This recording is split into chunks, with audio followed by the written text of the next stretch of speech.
Hello everyone and welcome back to another video from Gameplay Classic. In this video, I'm going to show you how to skip any mission that you don't want to do on the Ramboat game. So let's get started right away.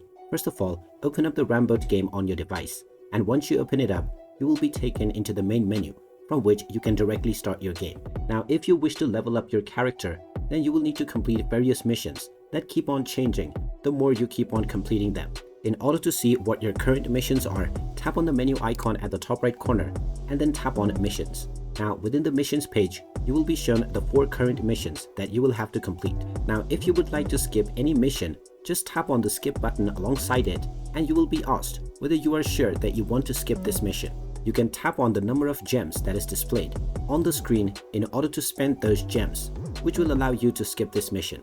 So if you are sure, just tap on the number of gems that is displayed. And now this mission will be skipped on your current list of missions right away. And there you have it. That is how easy it is to skip any mission on the Ramboat game. If you find this video helpful, make sure you hit that like button and subscribe to our channel if you haven't done so already. Also ring that notification bell to never miss another update from us. Thank you for watching and I will see you again in the next video.